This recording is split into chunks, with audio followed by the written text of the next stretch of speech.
मेरे पास सबकी जन्म पत्री है एक एक की। जो कोई ज़्यादा ऊंची आवाज़ में बोलता है मैं उसकी जन्म पत्री निकाल लेता हूँ, फिर मैं उसको निकाल कर उसकी हिस्ट्री बताता हूँ कि तू छाद तो बोले छादनी नहीं बोल। क्या आपको इस बात का डर नहीं लगता कि आप सीधे मुंह प्रधानमंत्री को लेकर, बीजेपी सरकार को लेकर तीखा हमला करते हैं और विपक्ष को एकजुट करने का प्रयास करते हैं, तो ईडी सीबीआई का बुलावा आपको कभी भी आ सकता है? अगर डरेंगे तो ये कौन सा छोड़ देंगे।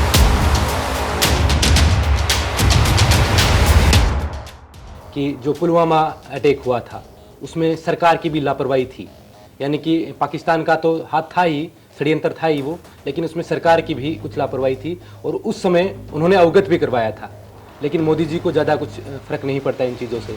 अगर नहीं फर्क पड़ता तो फिर उनके घर सीबीआई नहीं जाती। अभी सीबीआई गई है, थोड़े दिन में उनके घर ईडी भी जाएगी। उनको हर तरह से परेशान करने की कोशिश की जाएगी।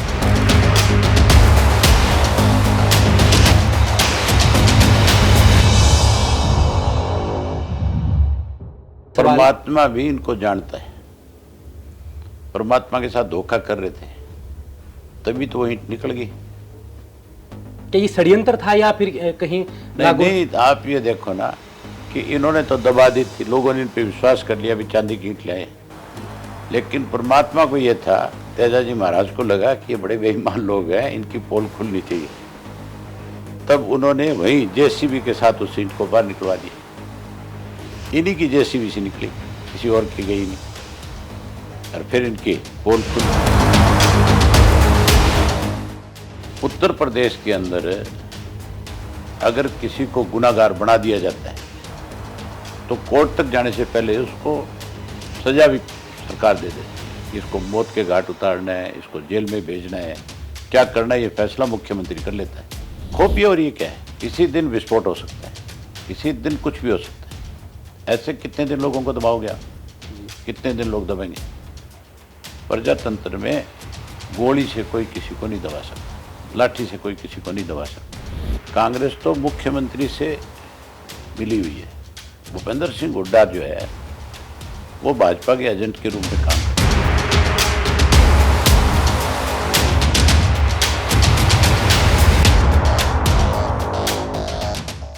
विधानसभा में चर्चा हुई, मैंने जब ये आरोप लगाया वहां कि तुमने पैसे बांटे 100 करोड़ से ज्यादा बांटे, तो स्पीकर ने मुझे कहा कि आपके पास कोई सबूत है। मैं बोला है। वो कहने लगे आप सबूत दो। मैं बोला मैं सबूत दूंगा, तुम कार्रवाई करो। जो स्वार्थ नहीं छोड़ेगा वो जेल जाएगा, आप देखना। मोदी अगर अब की बार फिर बन गया, अगर ये इकट्ठा नहीं हुआ विपक्ष, तो फिर जिस तरह से रशिया में आज हो रहा है, चाइना में आज हो रहा है, उससे भी ज्यादा बुरी हालत हमारे इंडिया की है। अगर उसकी सोच ऐसी है कि मैं राजपूत समाज से हूँ और राजपूत और जाट की बात करके अगर वो अपने आप को बचाने की कोशिश करे और हरियाणा को इस मामले में बदनाम करने की कोशिश करे, तो वो उसकी बहुत बड़ी गलत है।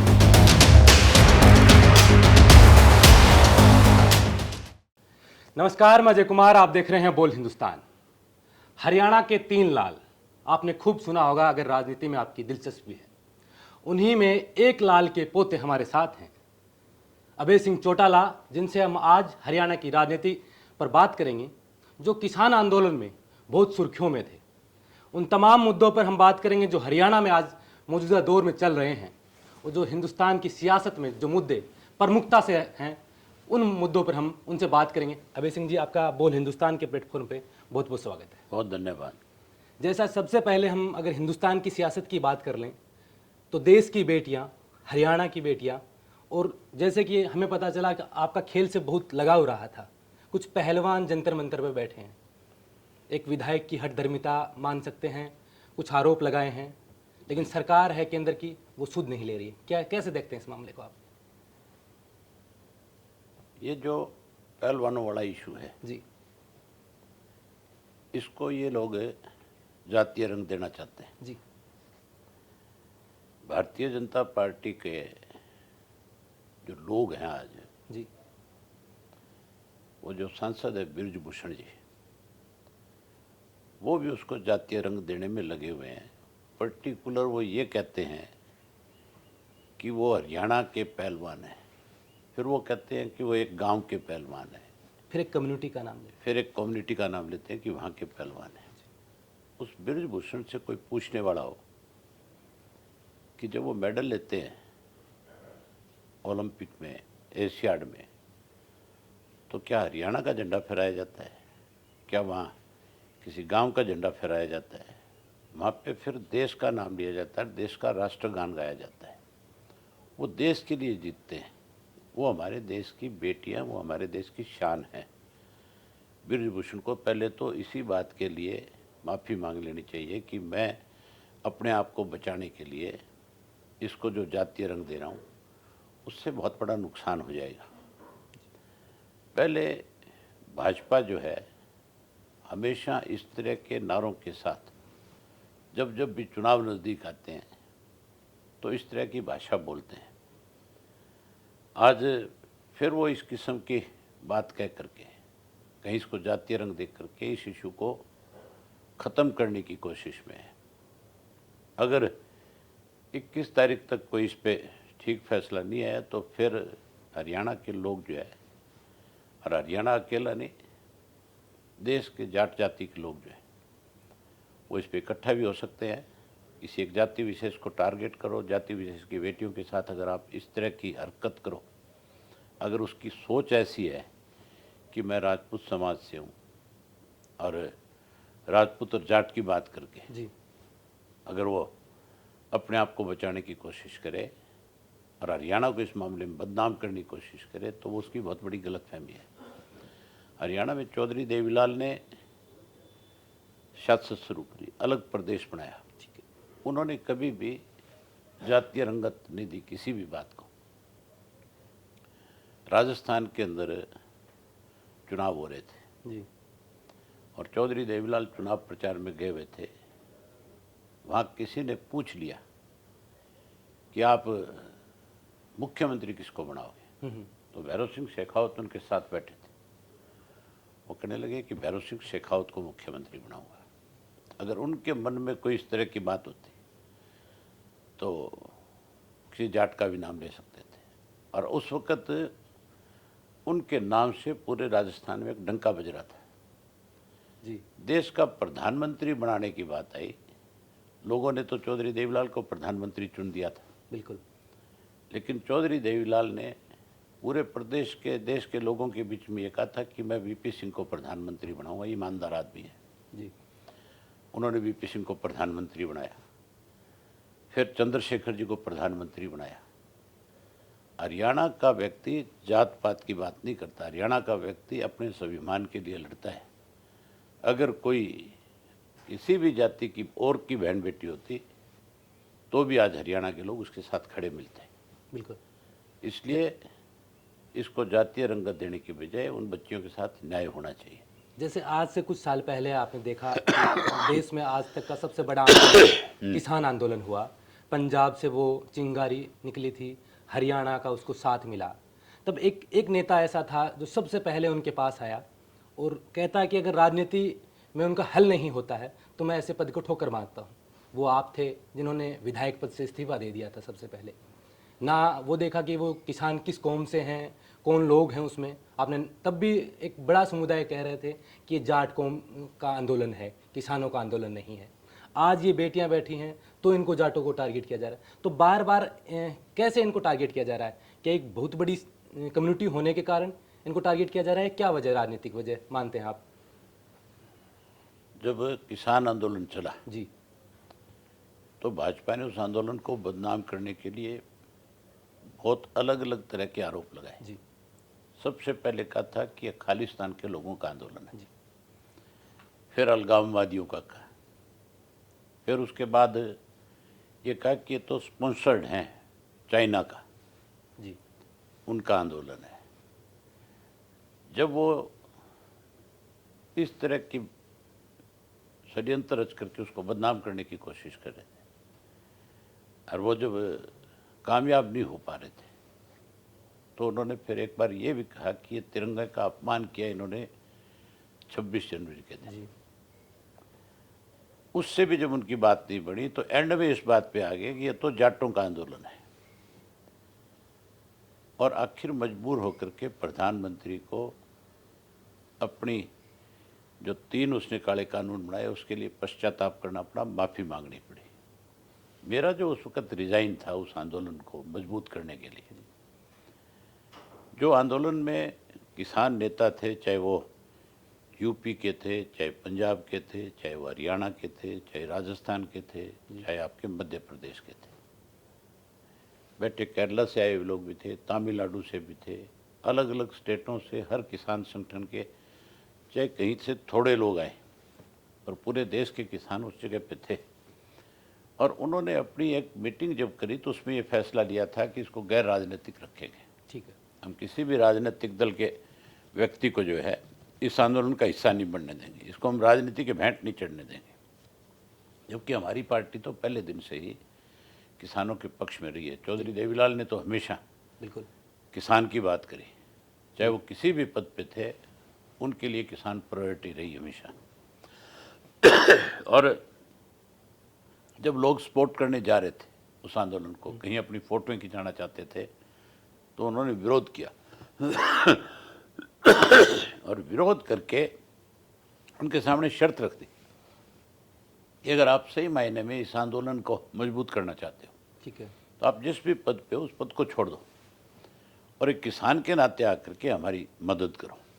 राजनीतिक रूप से आप राजनीतिक रूप से अगर मदद करना चाहते हो। ठीक है, हमारी पार्टी का पहले दिन से ये फैसला था। ये आंदोलन जब तक शुरू नहीं हुआ था, जब ये काले कानून बने थे, बाई चांस जिस दिन ये ऑर्डिनेंस जारी हुआ जी, उसी दिन हमारी पार्टी की मीटिंग थी और हमारे पास ऑर्डिनेंस की कॉपी आई। हमने उस ऑर्डिनेंस को पढ़ा, जी, हमारे जो लीगल एक्सपर्ट्स हैं उनसे पूछा भी, क्या इसको देखो सारे को। जी, उन्होंने देख करके बताया कि इससे तो बहुत बड़ा नुकसान हो जाएगा किसान का। हमने उसको समझ करके उसी वक्त हमारे मीटिंग के अंदर, स्टेट की मीटिंग थी बॉडी की, उसमें ये फैसला किया कि भाई हम अपनी तरफ से एक प्रस्ताव पारित करते हैं, प्रधानमंत्री को लिखते हैं कि आपने जो ये ऑर्डिनेंस जारी किया है गलत है, आप इस पर पुनः विचार करो, और अगर इसके लिए कोई किसान संगठन अपनी तरफ से इस इशू को लेकर के आएगा तो हमारी पार्टी इसका विरोध करेगी, उनका समर्थन करेगी। जी, हमने उसी दिन अपने कार्यकर्ताओं को आदेश जारी कर दिया था कि अगर कोई इस तरह का एजिटेशन आएगा तो हमें राजनीति से अलग हट करके किसानों इस का आंदोलन साथ का हिस्सा बनना है। और जब वो लोग हरियाणा में आए, पंजाब के लोग, उत्तर प्रदेश के लोग, राजस्थान के लोग, हमने हर बॉर्डर पे अपने कार्यकर्ता को वॉलंटियर के रूप में लगाया जी, कि आपने ये नहीं शो करना कि मैं किस पार्टी से हूँ, आपने सिर्फ किसान के नाते मदद करनी। हजारों लोग हमारी पार्टी के इस आंदोलन का हिस्सा थे उस वक्त। बिल्कुल, और जब मैं उस आंदोलन में जाता था तो मैं कभी उनके मंच पे नहीं जाता था।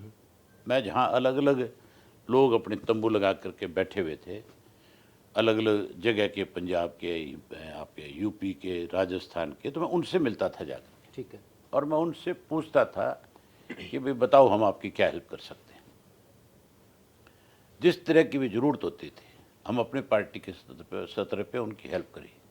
सबसे पहले मैंने 1000 से ज़्यादा टेंट लगा करके दिए, जी, क्योंकि वो लोग जब आए थे तो पीक सर्दी थी बिल्कुल, और लोग ट्रालियों में सो रहे थे, ठंड बढ़ रही थी। बिल्कुल। तो उस मैंने समय हमने बोल हिंदुस्तान के माध्यम से आपकी वो तो मैंने चीज़ें टेंट दिखाई। लगवाए, 1000 के करीब टेंट लगाए, बिजली के कनेक्शन करा करके दिए उनमें सब में। उसके बाद जब मौसम बदला उसी दौरान मैं बहुत सारे लोगों को अपने साथ लेकर के उस आंदोलन को सपोर्ट करने के लिए गया। ठीक है, हमारे सामने मंच लगा हुआ था, किसान नेता जो थे वो भाषण दे रहे थे, हम नीचे जमीन पे बैठे थे, मेरे साथ हजारों लोग थे। उन्होंने मेरा ऊपर से वेलकम किया कि आप आए हो, हम आपका स्वागत करते हैं, हम आपसे मिलना चाहते हैं।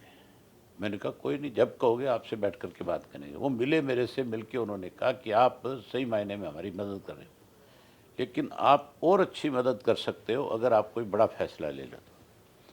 मैंने कहा मैं आपकी मंशा को समझता हूँ। उन्होंने नाम लिया चौधरी देवीलाल का कि चौधरी देवीलाल अगर आज हमारे बीच में होते तो इस आंदोलन को बहुत मजबूती देते। मैंने उनको कहा कि हमारी पार्टी उन्हीं की नीतियों पे चलने वाली है, आप निश्चिंत रहो, मैं आज ही तारीख तय कर देता हूँ आपके सामने। मैंने उसी वक्त प्रेस के लोगों को बुलाया, शाम का टाइम था, जैसे अब आप पर बैठे, कोई 9 बजे का टाइम था। मैंने सारी प्रेस, क्योंकि वहाँ प्रेस बहुत रहती थी, अनाउंस करके प्रेस को बुलाया, अपने साथियों से टेलीफोन पे कहा कि जहाँ कोई प्रेस का साथी उसको लेकर के आओ। वायर मैंने उनके सामने अनाउंस किया कि 26 जनवरी को आंदोलन अगर वापस नहीं हुआ, ये जो कानून, वापस नहीं हुआ। तो मैं 27 को रिजाइन कर दूंगा। और 26 को तिरंगे के अपमान की बात करके उस आंदोलन को ख़त्म करने का एक बड़ा षड्यंत्र रचा गया। और उस वक़्त थोड़ी सी इस वक़्त की चर्चा भी थी कि शायद आंदोलन ख़त्म हो जाएगा, टूट जाएगा। हिंदू और सिख के बीच में मतभेद पैदा करना चाहते थे। मतलब हरियाणा का जो किसान उनकी मदद कर रहा था उसको हिंदू बना रही थी बीजेपी, और सिखों को अलगामवादी, खालिस्तानी कह करके उस आंदोलन में खाई पैदा करना चाहते थे। मुझे 26 की रात को बहुत सारे फ़ोन आए कि आप रिजाइन ना करो। कांग्रेस पार्टी के लोगों के आए, भाजपा के लोगों के आए, जो मेरे मिलने जुलने वाले थे, दोस्त मित्र थे, किसी भी राजनीतिक दल में। बिल्कुल।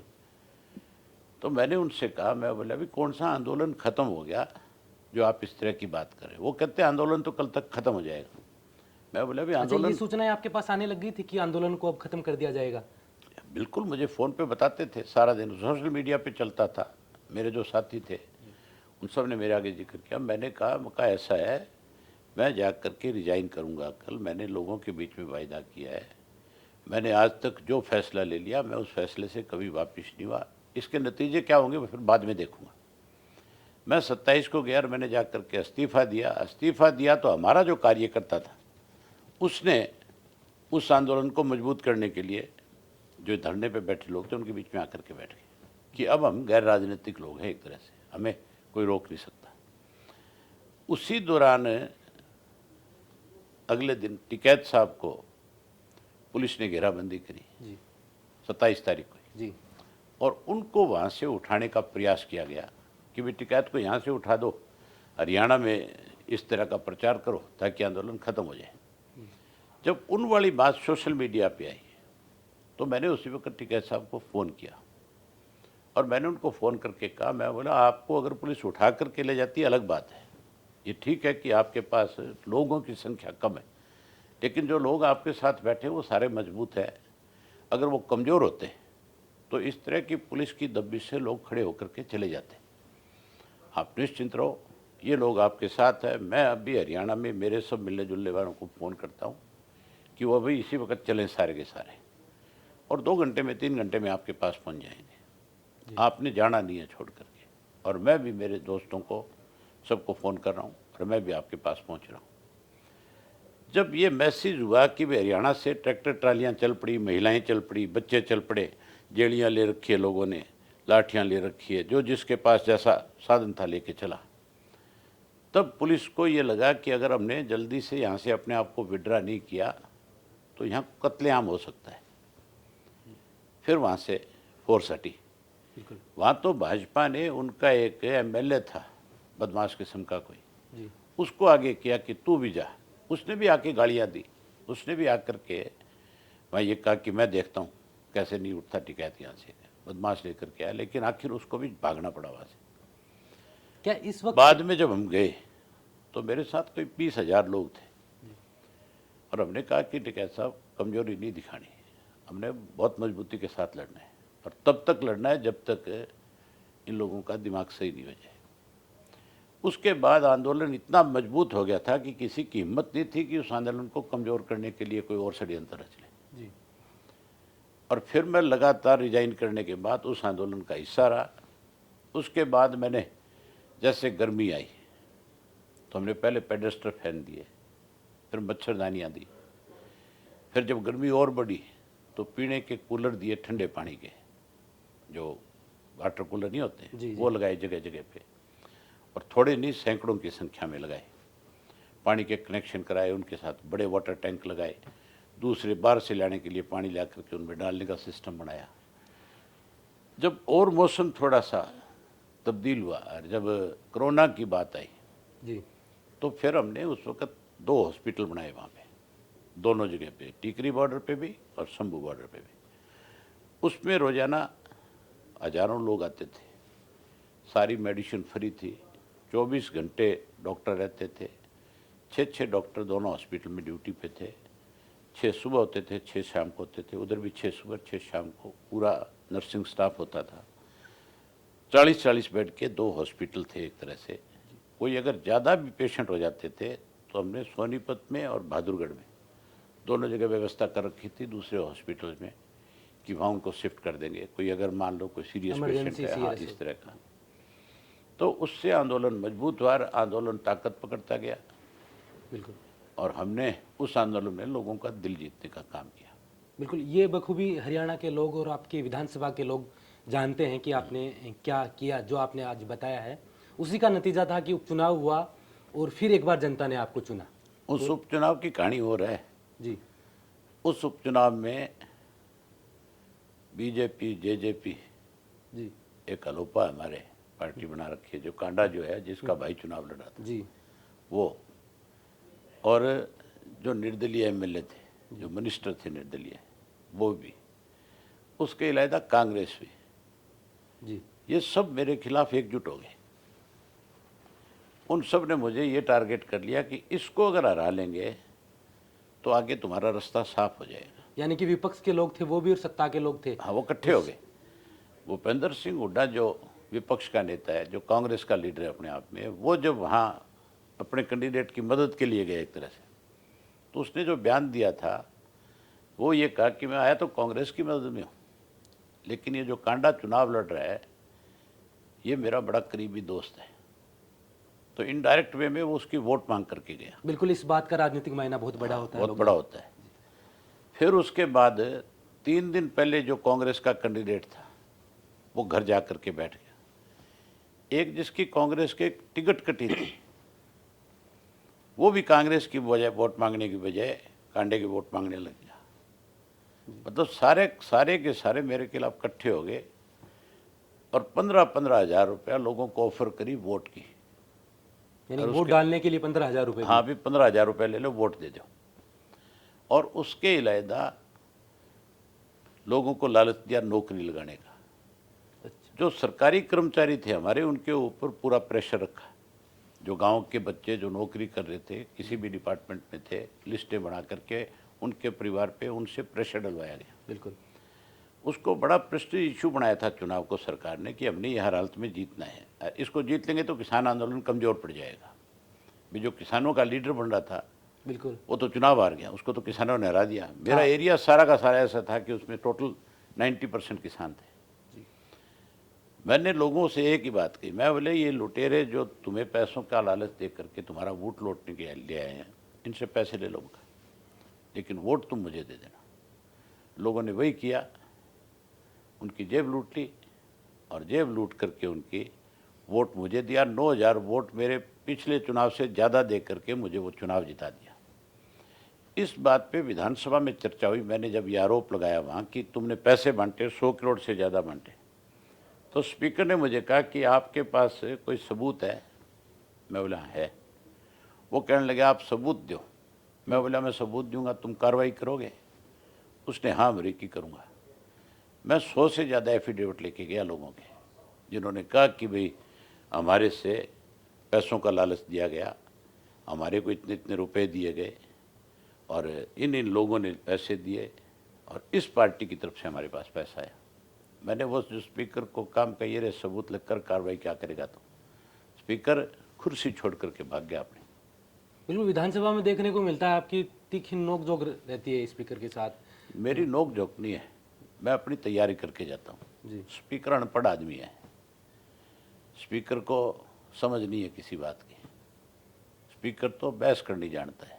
जी। मैंने एक दिन पूछा था उससे, मैं बोला मैं कहा कौन कौन से कॉलेज में पढ़े हो, आपने कोई वकालत कर रखी है क्या जो इस तरह से आप रोजाना बहस करते हो? तो स्पीकर पे कोई जवाब नहीं था इस बात का। हमारे स्पीकर पे बहुत आरोप हैं।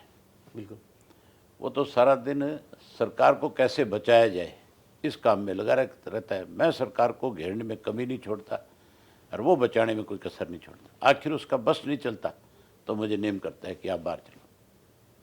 बिल्कुल, एक तरह से देखा जाए तो विधानसभा के अंदर आप विपक्ष में अहम भूमिका निभाते हैं। आपको नहीं लगता कि यहाँ कांग्रेस अगर आपका बेहतर साथ देती, यानी विपक्ष मजबूत होता? कांग्रेस तो विपक्ष में है ही नहीं। कांग्रेस तो मुख्यमंत्री से मिली हुई है। भूपेंद्र सिंह हुड्डा जो है वो भाजपा के एजेंट के रूप में काम करते हैं। हमारे एक राज्यसभा का चुनाव था जब मैं एलओपी था, हमारे और कांग्रेस के मिलाकर के 35 से ज़्यादा विधायक बनते थे, 37 से ज़्यादा। उस राज्यसभा के चुनाव में कांग्रेस ने हमने मिलकर कैंडिडेट खड़ा किया आर के आनंद को जी, और भाजपा ने एक कैंडिडेट खड़ा कर दिया इंडिपेंडेंट, पैसे वाले आदमी को। भूपेंद्र सिंह हुड्डा ने उस पैसे वाले आदमी को जिता दिया भाजपा से मिल करके। यानी कि इनडायरेक्ट रूप से उनको सपोर्ट कर दिया। सपोर्ट नहीं, मतलब अपना जब बैलेट डालने गया तो अपने बैलेट के ऊपर कोई स्टैंप नहीं करके आया, टिक मार्क नहीं करके आया, मतलब खाली बैलेट पेपर छोड़ दिया। और ये बात मानी उसने कि मैं खाली छोड़ के आया हूँ। अगर खाली बैलेट पेपर कांग्रेस के विधायक दल का नेता छोड़ करके आता है और कांग्रेस का हमारा ज्वाइंट कैंडिडेट है, तो फिर आप क्या समझोगे कि भूपेंद्र सिंह हुड्डा में किसके साथ है? बिल्कुल, कांग्रेस के साथ है, भाजपा के साथ है। फिर जब उसके बेटे का चुनाव आया तो भाजपा ने उसके सामने कैंडिडेट खड़ा नहीं किया। अब फिर जब राज्यसभा का चुनाव आया तो भाजपा के पास पूरे वोट नहीं थे, उसके बावजूद भाजपा का कैंडिडेट जीता, कांग्रेस का वोट कैंसिल हुआ। आज तक भूपेंद्र सिंह हुड्डा ये नहीं बता रहा कि वोट किसका कैंसिल हुआ। तो इसका मतलब भूपेंद्र सिंह हुड्डा ने वोट कैंसिल करवाया, जिम्मेवार वही है। ये मिले हुए हैं। हमारी विधानसभा का सेशन जब चलता है और कोई इशू आता है जिस पे मैं सरकार को घेरता हूँ, तो फिर भूपेंद्र सिंह हुड्डा बीच में इंटरप्ट करता है, खड़ा हो जाता है और खड़ा होकर के सरकार का पक्ष लेने का एक तरीका निकालता है कि जी आप अभय सिंह जी की बात का जवाब 15 दिन बाद दे देना। मैं जब सवाल पूछ रहा हूँ, मेरी बात का सरकार को जवाब तो इमीडिएटली देना है। कायदे की बात। तरीका तो ये है विधानसभा लोकसभा का। अगर वो जवाब नहीं दे पा रहा तो स्पीकर उसी टाइम इंटरप्ट करे इसमें और वो मिनिस्टर को इस बात के लिए लताड़ लगाए कि तुम यहाँ क्यों आए हो, क्यों समय खराब कर रहे हो जी, जब तुम इसका जवाब ही नहीं दे पा रहे। वो फिर बचाव करता है हुड्डा, वो खड़ा होकर कहता है नहीं नहीं जी 15 दिन का टाइम दो, अब अगला कोई क्वेश्चन आ जाए इस पर ज़्यादा देर ना चर्चा कराओ, या शेरो शायरी करता है या चुटकुले सुनाता है। तो उससे मतलब मुझे तो कोई ये नहीं है कि वो मेरी मदद करे, मैं नहीं चाहता, मैं ऐसे लोगों की मदद भी नहीं लेना चाहता उसमें, मुझे ज़रूरत नहीं है। मैं अकेला बहुत हूँ क्योंकि मैं अपनी तैयारी के साथ जाता हूँ। मुझे अगर वो सारे भी खड़े होकर दबाने की कोशिश करे तो भी बहुत मुश्किल काम है बिल्कुल, मुझे दबाना जाए। मेरे पास सबकी जन्म पत्री है एक एक की, जो कोई ज़्यादा ऊंची आवाज़ में बोलता है मैं उसकी जन्म पत्री निकाल लेता हूँ। बिल्कुल सीरियस पॉलिटिशियन आपको मानते फिर हैं। मैं उसको निकाल कर उसकी हिस्ट्री बताता हूँ कि तू छाछ तो बोले तो बोले, छाछनी नहीं बोल सकती। बिल्कुल। तो मेरे पास है सारा इनका इंतजाम।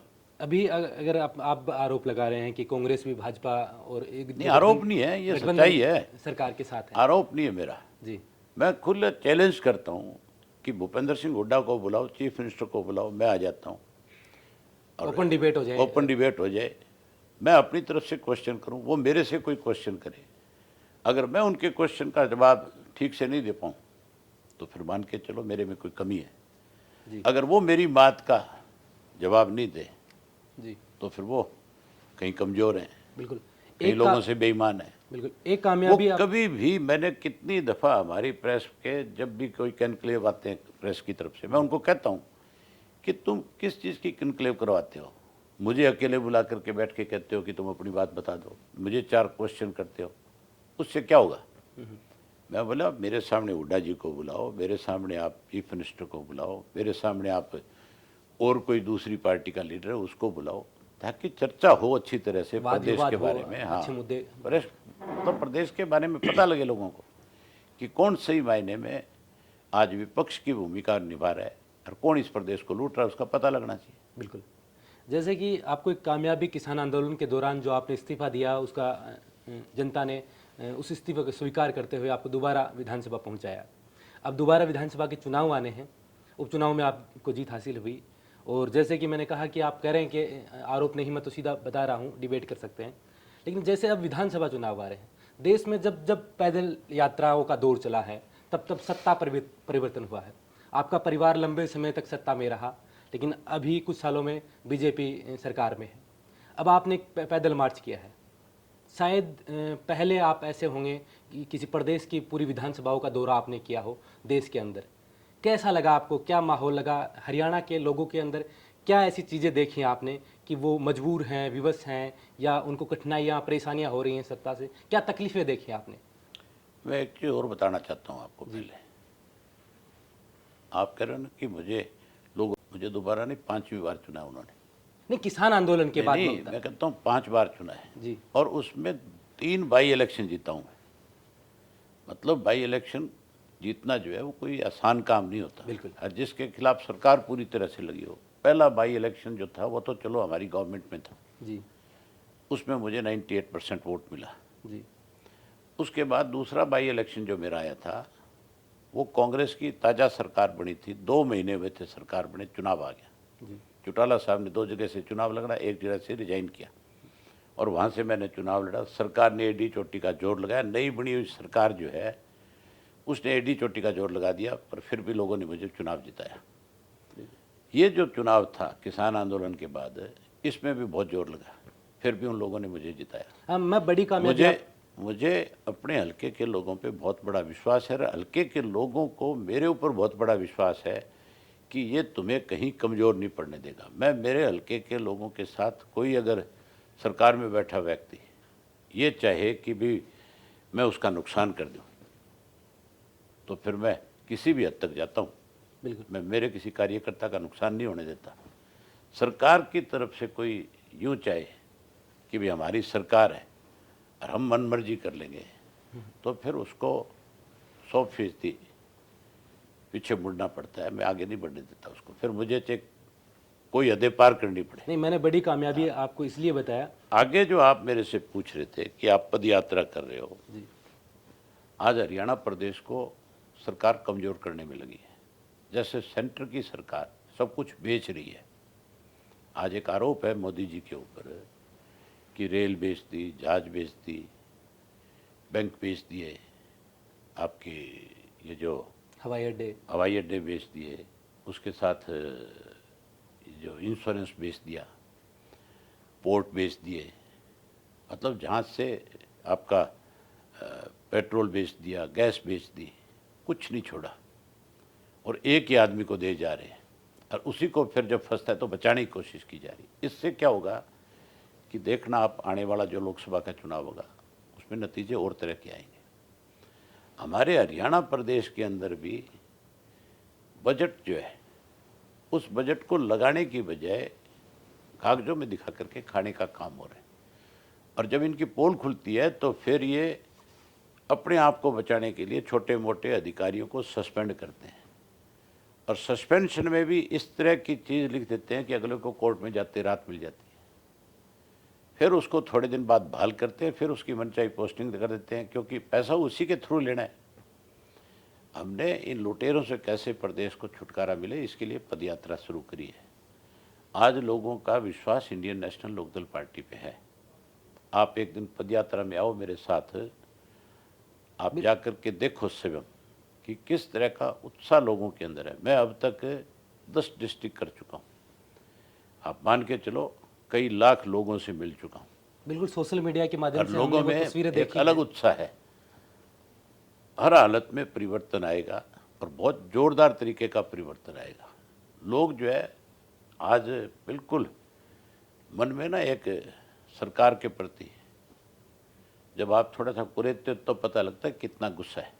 जी जब मैं लोगों के बीच में बैठ करके उनकी बात सुनता हूँ, जब मैं उनसे पूछता हूँ, जब मैं उनको कुरेदता हूँ, तब लोग फिर अपना गुस्सा ही जाहिर करते हैं, दिखाते हैं कि भाई आने देश में हम तेरे साथ लगेंगे और हम इनकी तसल्ली कराएंगे। बिल्कुल, ये विधानसभा की बात हुई। लोकसभा में भी अगर देखें तो विपक्ष एकजुट होने के लिए लगा हुआ है।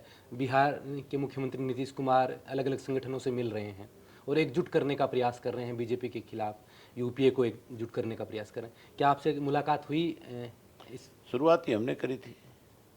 सबसे पहले फतेहाबाद के अंदर 25 सितंबर को पिछले को हमने एक रैली करी। जी चौधरी देवीलाल जी के जन्म दिवस को हम सम्मान दिवस के रूप में मनाते हैं, लाखों लोग आते हैं उस दिन। जी और उस रैली के अंदर हमने सारे जितने भी अपोजिशन के लीडर हैं उनको इनवाइट किया।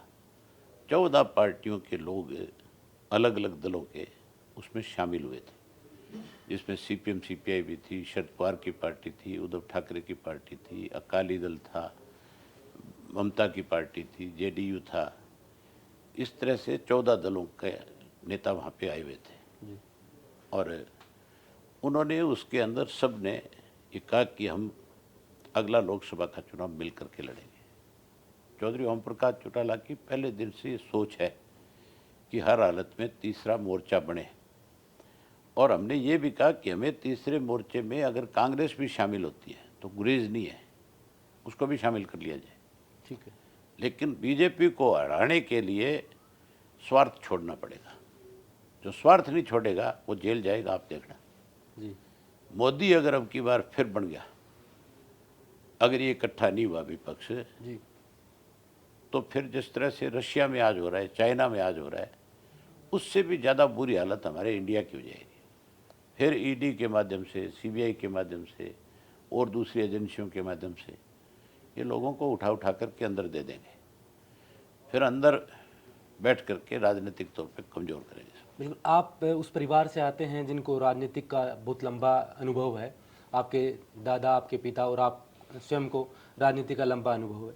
क्या आपको लगता है कि आप जो प्रयास कर रहे हैं विपक्ष को एकजुट करने का, ये संभव है इस दौर में, जिस दौर में आप देखते हैं कि कभी भी ईडी का बुलावा आ जाता है, सीबीआई का बुलावा आ जाता है? चौधरी देवीलाल ने कांग्रेस के खिलाफ 89 के अंदर जी लेफ्ट और राइट फ्रंट को इकट्ठा कर दिया था, जो कभी होने की सोच बता ही नहीं सकता, आदमी सोच भी नहीं सकता।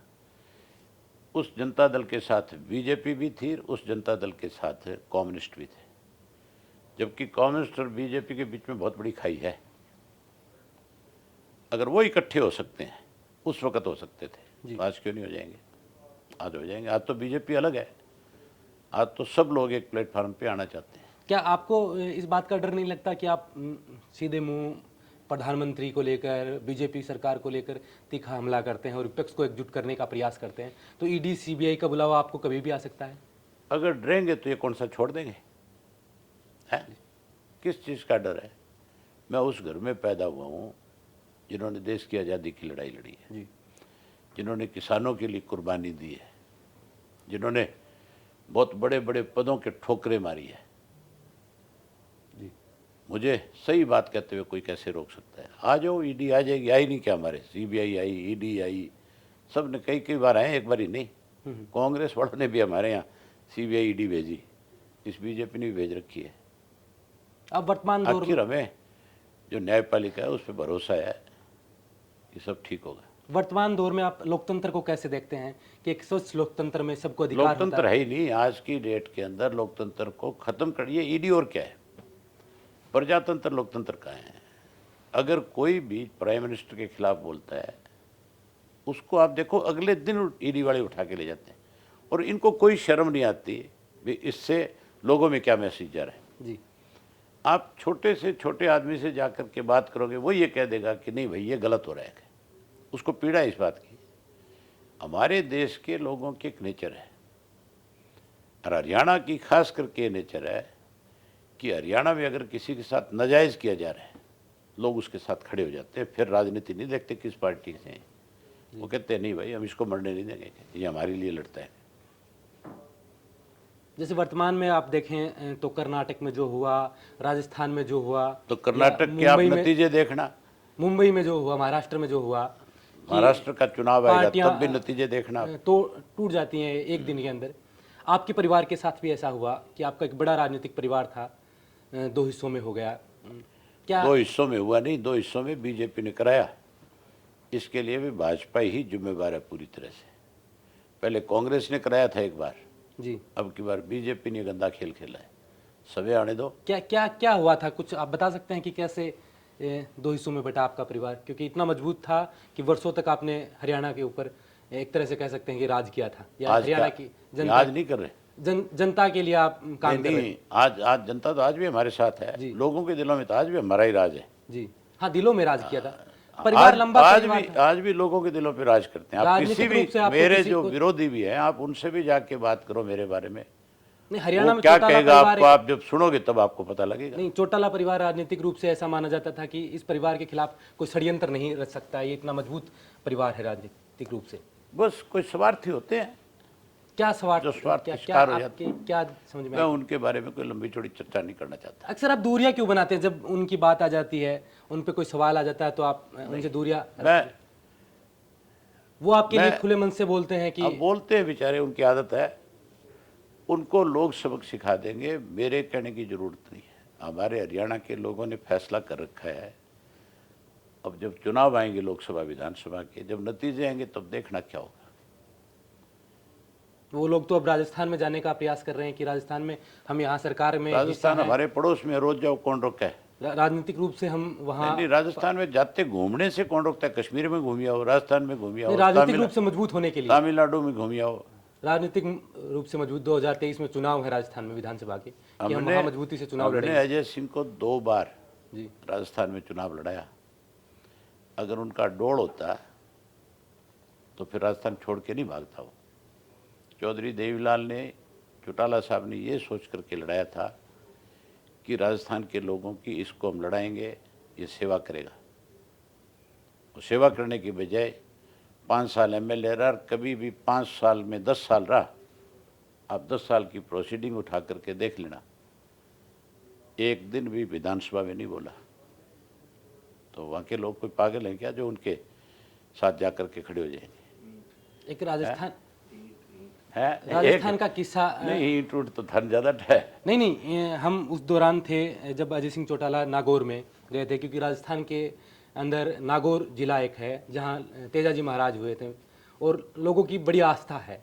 उस समय ये लोग वहाँ गए थे, बड़ा दान पुण्य का काम किया था और चर्चाओं का विषय बना हुआ था। लेकिन कुछ समय पहले एक विषय उठा था कि वो जो नींव के अंदर ईंट रखी गई थी, उसमें सवाल, परमात्मा भी इनको जानता है। परमात्मा के साथ धोखा कर रहे थे, तभी तो वो ईंट निकल गई। क्या ये षड्यंत्र था या फिर कहीं नहीं, आप ये देखो ना कि इन्होंने तो दबा दी थी, लोगों ने इन पे विश्वास कर लिया, भी चांदी की ईंट लाए। लेकिन परमात्मा को ये था, तेजाजी महाराज को लगा कि ये बड़े बेईमान लोग हैं, इनकी पोल खुलनी चाहिए। तब उन्होंने वहीं जेसीबी के साथ उस ईंट को बाहर निकलवा दिया। इन्हीं की जेसीबी से निकली, किसी और की गई नहीं, और फिर इनकी पोल खुल गई। यानी कि आस्था के साथ खिलवाड़ था। हाँ, खिलवाड़ था। कैसे देखते हैं आप इस तरीके को कि भाई एक मंच पे आप भाई जब जो बड़े भामाशाह बनने का दावा जो करते हैं, इस तरह के लोग हैं उनको जनता सबक सिखा देती है, वो नहीं बच सकते। क्या अब आप जो हरियाणा के अंदर पदयात्रा कर रहे हैं, क्या आपका भी विचार है कि आपकी पार्टी राजस्थान में चुनाव लड़ेगी? नहीं, हम तो अपने प्रदेश को मजबूत करेंगे। कुछ लोगों की मैं पर्सनली मदद कर सकता हूं जा करके, जो अच्छे राजनीति में काम करने वाले लोग हैं। अगर वो चुनाव लड़ेंगे, वो चाहे किसी भी दल से लड़े, अच्छे लोगों की मदद करने के लिए जरूर जाएंगे। बिल्कुल। आखिर में एक सवाल और है कि देश जो में, निस्वार्थ राजनीति करने वाले लोग हैं उनकी मदद करेंगे। जी, देश में बुलडोजर राज चला हुआ है, चाहे जिस पे बुलडोजर चल जाता है, चाहे जब गाड़ियां पलट जाती हैं, सरेआम गोलियां मार दी जाती हैं। आपके पड़ोसी राज्य उत्तर प्रदेश में ऐसी घटनाएं आमतौर पर होती रहती हैं। कैसे देखते हैं एक लोकतंत्र में ऐसी घटनाओं को आप? तभी तो कहते हैं भी लोकतंत्र खत्म हो गया। अगर लोकतंत्र हो, मान लो किसी भी व्यक्ति ने गुनाह किया, जी, उसका फैसला कोर्ट करेगी, आप नहीं कर सकते। उत्तर प्रदेश के अंदर अगर किसी को गुनाहगार बना दिया जाता है तो कोर्ट तक जाने से पहले उसको सजा भी सरकार दे देती है कि इसको मौत के घाट उतारना है, इसको जेल में भेजना है, क्या करना है, ये फैसला मुख्यमंत्री कर लेता है। आज उसी से उत्तर प्रदेश को कहते तो ये है कि उत्तर प्रदेश में बहुत शांति है, उत्तर प्रदेश में कोई दंगा नहीं हो रहा। आज बहुत सहमे हुए लोग हैं। खौफ है या ये खौफ, ये और ये क्या है, किसी दिन विस्फोट हो सकता है, किसी दिन कुछ भी हो सकता है। ऐसे कितने दिन लोगों को दबाओगे आप? कितने दिन लोग दबेंगे? प्रजातंत्र में गोली से कोई किसी को नहीं दबा सकता, लाठी से कोई किसी को नहीं दबा सकता। प्रजातंत्र में तो आप लोगों का दिल जीत सकते हो केवल उनके लिए भलाई के काम करके, और कोई तरीका नहीं है। बिल्कुल। बीजेपी के एक बड़े नेता हुए हैं जो पूर्व राज्यपाल हैं थे, मतलब जम्मू कश्मीर के, गोवा के, बिहार के। उन्होंने उस वक्त एक गंभीर आरोप लगाया कुछ समय पहले देश के प्रधानमंत्री पर, देश के रक्षा मंत्री पर, कि जो पुलवामा अटैक हुआ था उसमें सरकार की भी लापरवाही थी। यानी कि पाकिस्तान का तो हाथ था ही, षड्यंत्र था ही वो, लेकिन उसमें सरकार की भी कुछ लापरवाही थी। और उस समय उन्होंने अवगत भी करवाया था, लेकिन मोदी जी को ज़्यादा कुछ फर्क नहीं पड़ता इन चीज़ों से, ऐसा उन्होंने। नहीं, फर्क पड़ा उनको। जी अगर उनको कोई फर्क नहीं पड़ता तो उस जो उनका वीडियो आया था, जी आज आप किसी भी चैनल पे देखो वीडियो आपको नज़र नहीं आएगा। जी उस वीडियो को इन्होंने अपनी तरफ से प्रेशराइज करके, चाहे वो आपके व्हाट्सएप वालों से कराया, चाहे गूगल से कराया, चाहे किसी से कराया, अच्छा, मलिक साहब ने जो बयान दिया उस वीडियो की बात, उसको रोक क्या इन्होंने बहुत बहुत रोकने की कोशिश करी। मेन स्ट्रीम में वो सुन चीज़ें तो लो आई। आगे आप। जी अगर नहीं फर्क पड़ता तो फिर उनके घर सीबीआई नहीं जाती। अभी सीबीआई गई है, थोड़े दिन में उनके घर ईडी भी जाएगी। उनको हर तरह से परेशान करने की कोशिश की जाएगी, और मुझे लगता नहीं कि सतपाल मलिक जो है इन चीज़ों से घबराएंगे। जो सच्चाई है वो लोगों के सामने जरूर कहते रहेंगे। बिल्कुल। उन्होंने अभी सीकर में दौरा था तो हमने उस समय उनसे सवाल भी किया था कि सीबीआई आपके पास आ रही है, क्या आपको डर नहीं लगता? तो उन्होंने कहा कि वो जो पुराने मामले थे कुछ, जो उनमें वो बात करने के लिए आ रही है, ना कि सीबीआई उनको अरेस्ट करने के लिए आ रही है, घर पे बात करने के लिए आ रही है। लेकिन फिर भी, आहिस्ता आहिस्ता बात करके ले जाएगी, सीधा थोड़ी ले जाती है। पहले लेकिन नोटिस फिर देती भी है, उन्होंने बात कहा, करती है, फिर बातों बातों में अगले का काम कर जब देती है। दिल्ली में किसान संगठन उनसे मिलने आए और पुलिस ने जिस तरीके से उनको रोका, उस वक्त उन्होंने कहा कि ये सरकार कुछ भी करवा सकती है, मरवा भी सकती है।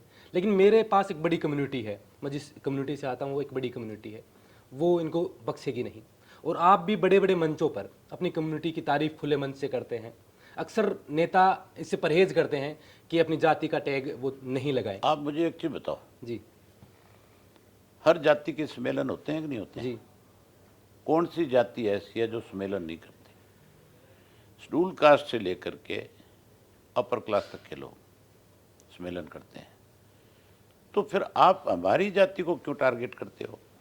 क्योंकि आप जो है जातियों के सम्मेलन करते हो, क्यों नहीं करेंगे? हम अपनी जाति के अंदर अगर कोई जाटों के लिए कोई सम्मेलन किया जाए और उसमें जो कोई आज बुराइयां हैं उनको ख़त्म करने के लिए कोई प्रयास किए जाएं।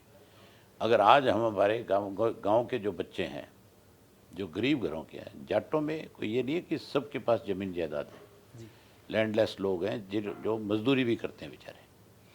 अगर उनके बच्चे कोई पढ़ाई में अच्छे हैं तो कल को उन बच्चों को शिक्षित करने के लिए जाट समाज अपने पास से कोई पैसा इकट्ठा करके और उन पे खर्च करे और वो भविष्य में कुछ बने, तो क्या बुराई है इसमें? जी अगर कोई समाज का सम्मेलन होता है, मुझे अगर बुलाया जाता है तो मैं उसमें ज़रूर जाता हूँ, और मैं अपने समाज के लोगों को इस बात पे बहुत जोर देता हूँ कि हमें एजुकेशन के क्षेत्र में अच्छा विकल्प। उसके ऊपर बहुत ध्यान देना चाहिए।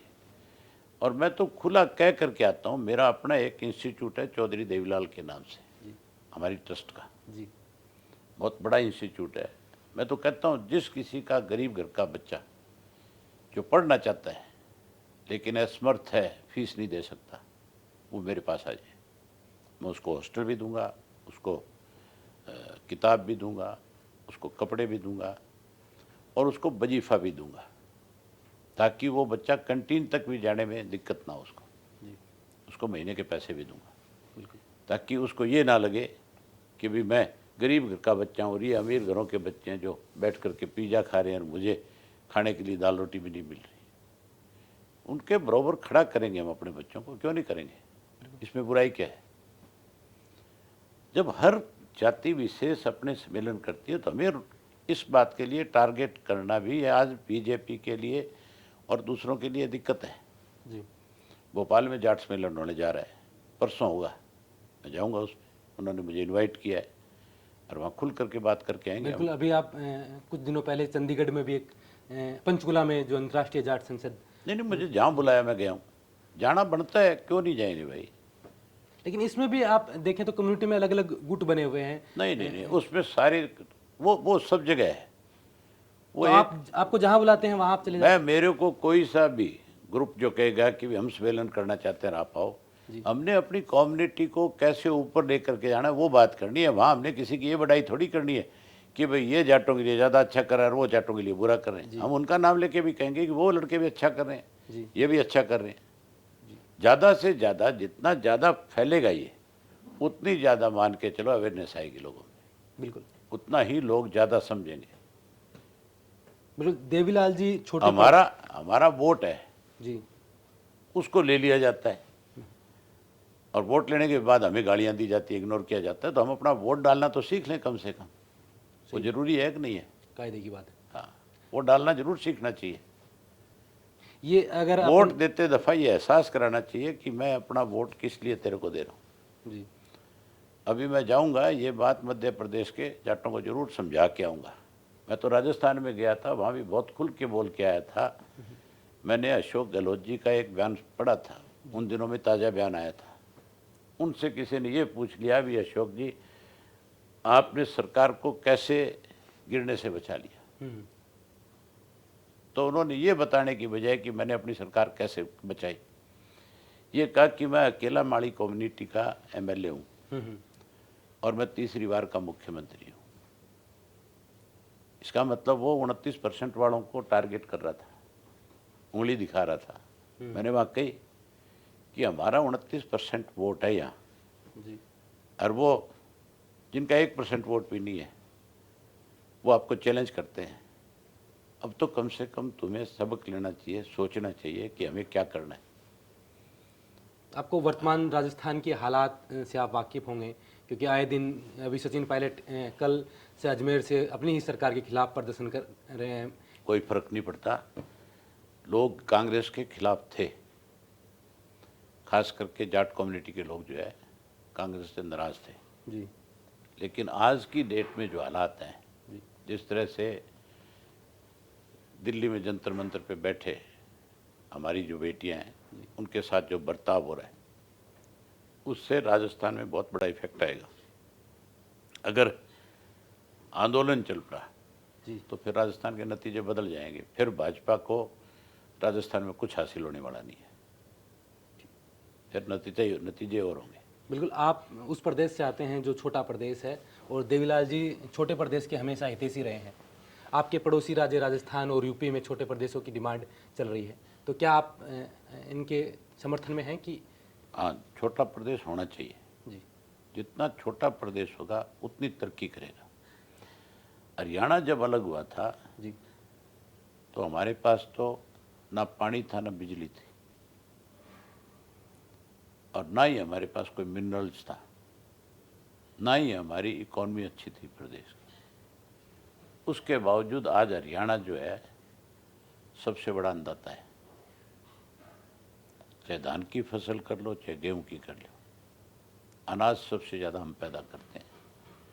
अनाज के साथ साथ इंडस्ट्री में 50% से ज़्यादा जो बड़े, चाहे कोई कारें बनाने की बात है, कोई ट्रैक्टर बनाने की बात है, बड़े उद्योग जो है उनमें हम 50% से ऊपर हैं। आने वाले समय में हरियाणा और ज़्यादा आगे बढ़ सकता है इन चीज़ों में। आज की डेट में तो ये प्रोग्रेस रुकी हुई है। उसका रीज़न है कि हमारे यहाँ लॉ एंड ऑर्डर ठीक नहीं है, पानी नहीं है, बिजली नहीं है, कई रीजन है। लेकिन सरकार की मंशा ठीक हो तो यहाँ कोई कमी नहीं है। आज हमारी जीएसटी जो है बहुत सारी स्टेटों से बहुत ज़्यादा है। जो हमारे से बड़े स्टेट हैं उनके मुकाबले हम जीएसटी में बहुत आगे हैं। तो मान के चलो कि छोटी स्टेट प्रोग्रेस करती है। बिल्कुल। बहुत बहुत धन्यवाद, आपने बोल हिंदुस्तान को काफ़ी समय दिया। अंत में मैं एक सवाल आपसे आखिर में ये करके आपसे अनुमति चाहूँगा कि जैसे वर्तमान में ये खिलाड़ी बैठे हैं, कुछ समय पहले किसान बैठे थे, क्या सरकार जो हठधर्मिता लगाई बैठी है कि एक मंत्री एक फेडरेशन के अध्यक्ष को नहीं हटा पा रही है, और वो बार बार समाज को टारगेट करते हैं। कई बार वो प्रधानमंत्री अमित शाह के नाम लेते हैं कि भाई वो कहेंगे तो मैं तुरंत दे सकता हूं, यानी कि उनके संज्ञान में भी वो मामला है। और हरियाणा है वो संज्ञान प्रदेश, में तो ये प्राइम मिनिस्टर की भी है। नहीं, हरियाणा वो प्रदेश है जहां से प्रधानमंत्री ने बेटी बचाओ बेटी आप मुझे पढ़ाओ का एक चीज बताओ, नारा अगर दिया था। दिल्ली के अंदर कोई इस तरह का एजिटेशन है जी और जो प्रधानमंत्री के घर से 1 किलोमीटर की दूरी पे है और जो बड़ा इशू है, जी प्रधानमंत्री कल को ये कहे कि भी मेरी जानकारी में नहीं है, तो फिर वो देश को संभाल नहीं सकते। फिर तो देश तो बहुत बड़ा है। जी प्रधानमंत्री को तो किस स्टेट के अंदर, किस जिले के अंदर क्या हो रहा है, एजेंसी है, जी 2-3 एजेंसियां ऐसी है जो सेंटर की आपकी स्टेट के अंदर हर डिस्ट्रिक्ट में, हर आपके सब डिवीजन के ऊपर वॉच करती है। जी नहीं, मेरा वो यही पॉलिटिकल वॉच भी करती है, एजुकेशन वॉच भी करती है, और कोई और भी कोई दिक्कत परेशानियां कहीं हैं उनको भी वो वॉच करके रोजाना रिपोर्ट भेजते हैं। बिल्कुल हर रोज़ की हर स्टेट की रिपोर्ट प्राइम मिनिस्टर के पास, होम मिनिस्टर के पास आती है। वो खुद नहीं पढ़ते तो उनके ऑफिस के लोग जरूर उनको वॉच करते हैं, और उसमें से कोई ज़रूरी होता है तो बताते हैं कि आज उस स्टेट में ये हुआ है, इसके लिए हमें तुरंत कुछ एक्शन लेना चाहिए। बिल्कुल तभी देश चलता है, अदरवाइज नहीं। बिल्कुल नहीं, यही मैं कह रहा हूं कि आप उन पहलवानों से मिलने गए थे, उनको क्या दिलासा दी है, और आखिर में बोल हिंदुस्तान के माध्यम से आप सरकार को क्या कहना चाहेंगे कि अगर ये इन पहलवानों को न्याय नहीं मिलता है? मैं दिलासे देने नहीं जाता जी ना, मैं समर्थन देने जाता। जी मैं खुद खिलाड़ी रहा हूँ, मुझे पता है खिलाड़ियों की कितनी परेशानी होती है। मैं उनको खुले रूप से कह के आया हूँ कि जो लोग तुम्हारे साथ आकर के फ़ोटो खिंचाते हैं, जो समर्थन देने आए हैं, सारा विपक्ष गया है। मैंने कहा इन सबको लिखो आप कि अगर हमारे साथ न्याय कराना चाहते हो तो प्राइम मिनिस्टर से टाइम लो, मिलो और बताओ उसको जाके। एक डेट बाउंड करो कि इस डेट तक इस चीज़ का फैसला हो जाए। अगर नहीं फैसला हुआ तो हरियाणा दिल्ली के चारों तरफ लगता है।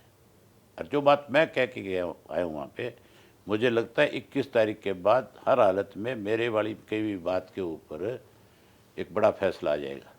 मैंने कहा कि अगर इनको सबक देना है, अगर इनको सही मायने में एहसास कराना है कि किससे पंगा ले रहे हो तो हरियाणा दिल्ली के चारों तरफ है। अगर एक दिन हम बंद कर दें, कोई व्हीकल ना आने दें, कोई सब्जी दूध ना आने दें, तो दिल्ली में बैठे लोगों को एक दिन में समझ में आ जाए कि तुम किससे पंगा ले रहे हो। बिल्कुल लेकिन हम दिल्ली के लोकल लोगों को नहीं तंग करना चाहते, हम सत्ता में बैठे लोगों को समझाना चाहते हैं। 21 तक कुछ ठीक हो गया तो ठीक है, नहीं होगा तो आप देखना इस पे कोई बड़ा फैसला आएगा, और ऐसा फैसला आ जाएगा कि ये सरकार तो जैसे 3 काले कानून वापस नहीं हुए थे, ये 100 प्याज भी खाएंगे, 100 जूते भी खाएंगे, ये उसको अरेस्ट भी कराएंगे। जी, बहुत बहुत धन्यवाद, आपने बोल हिंदुस्तान को समय दिया। आप थे अभय सिंह चौटाला, जो हरियाणा की राजनीति में एक बड़ा नाम है। किसी परिचय के आप मोहताज नहीं। आपके जहन के जो सवाल थे हमने बेबाकी से पूछने का प्रयास किया। आप इस इंटरव्यू के माध्यम से, आपके कुछ सवाल और हों, और कैसा आपको ये इंटरव्यू लगा, कमेंट के माध्यम से आप हमें बताएं। आप देख रहे थे बोल हिंदुस्तान, मैं अजय कुमार, नमस्कार।